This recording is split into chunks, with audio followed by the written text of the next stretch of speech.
The other story. Michael Rasmussen gets an extension from the Detroit Red Wings. Now, this isn't like, wow, they locked up a star, but this is a guy that was a first-round pick. It's having a good season. That is part of this. And you know what he is to me, John? He's a playoff player. Yzerman's got his mind on the playoffs. Lock this guy up. 4 years, $3.2 million a season. Get him extended. Lock him in. Because to me, he is a penalty killer. He's one of their bigger dudes. If you need someone to lay the lumber, he's not afraid to get in the dirty areas and play in front of the crease. This was a move you make to lock in guys who are good for playoff hockey. And it just brought a smile on my face. I'm like, yeah, that's right. We're thinking playoffs here. This is a different mindset.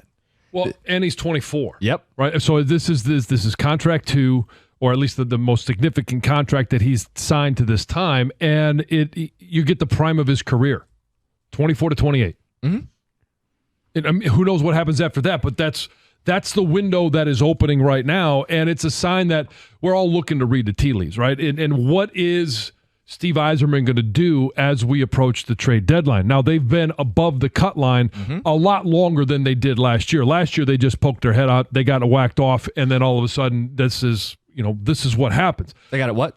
They got it cut off. Okay. You're not slipping that by me. No, I know. Can we even do that as a drop? I don't even know if we can make that into a drop. That's great stuff. Tom says don't do it. Okay. To your point, they are more sustained success this season than last year. And this is the first, well, not the first sign, going out and getting Patrick Kane was kind of one where you're like, okay, we're going to be a playoff team. We're going to try and add 4 or 5 points, and they've been right there. Now all of a sudden, signing Michael Rasmussen to an extension, you're going to get this. This is the first sign that they're going for it. They may not be complete buyers, but at least they're not going to be sellers. Yeah, I think that's the thing. Yzerman has been willing to sell when the writing's on the wall. Yeah. But I think everybody wants to go for it. It's human nature. Oh, yeah. I mean, and he doesn't have to do. You want the Tigers to go for it. Well, come on. It's been 10 years.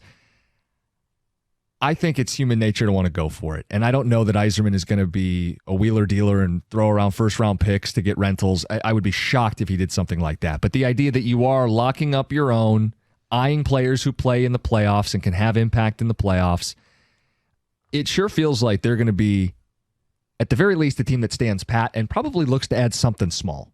Something to help just nudge them a little more competitively, not just to wrap up the regular season, but when you get in the playoffs, we know in hockey, more than any other sport, we see upsets. You get in, you steal a road game in the first 2, you put the other team on their heels, you're blocking shots, you're the pesky team that nobody wants to play. Because that's the type of hockey I think they can play. I mean, they have deep scoring up and down through 4 lines, and they've got a hot goalie, and they could be a team that if they get a little grittier at the deadline, could be a team that gives teams fits in the playoffs.